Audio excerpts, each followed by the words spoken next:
खटला पोलिसी अत्याचाराचे उदाहरण, न्यायालयाचं निरीक्षण, खानच्या हॉटेल मालकासह 11 जणांची निर्दोष मुक्तता।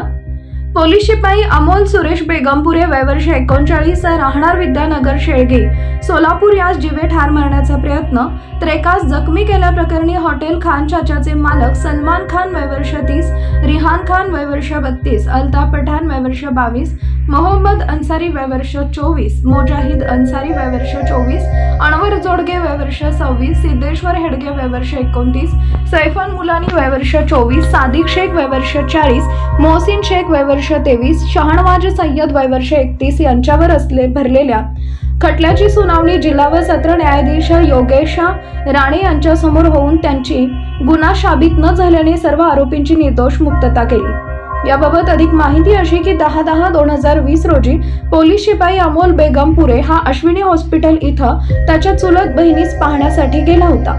तिथं त्याचा चुलत भाऊ शशिकांत बेगमपुरे हा देखील हॉस्पिटलमध्ये बहिणीस पाहण्यासाठी आला होता। साधारणतः 10:30 ते 11:15च्या सुमारास अमोल व शशिकांत यांना भूक लागल्याने ते काहीतरी खाण्यास बाहेर पडले। आजूबाजूचा हॉटेल बंद होते, त्यामुळे ते हॉटेल खान चाचा इथं आले। त्यांनी हॉटेल मालक सलमान व रिहान यांना जेवणासाठी पार्सल देण्यास सांगितले। त्यावर हॉटेल मालक सलमान व रिहान यांनी अरेरावीची भाषा वापरून त्यांनी इतरांनी अमोल यास लाकडी दांडके लोखंडी रॉडने मारहाण करून जीवे ठार मारण्याचा प्रयत्न केला आशयाची फिर्याद अमोल यानं सदर बाजार पोलीस स्टेशन इथं दिली होती।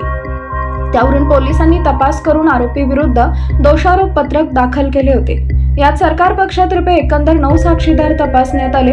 खटल्याच्या सुनावणीच्या वेळी आरोपींचे वकील ॲडव्होकेट मिलिंद थोबडे यांनी आपल्या युक्तिवादात आरोपी सलमान व रिहान यांना झालेल्या जखमांचा खुलासा सरकार पक्षानं केला नाही, तसेच पोलिसांना जेवण न दिल्यामुळे त्यांनी चिडून हॉटेल मालकांना मारहाण केली आणि स्वतःवर केस होण्यापूर्वी आरोपींविरुद्ध केस दाखल केल्याचे दिसते असा युक्तिवाद मांडला।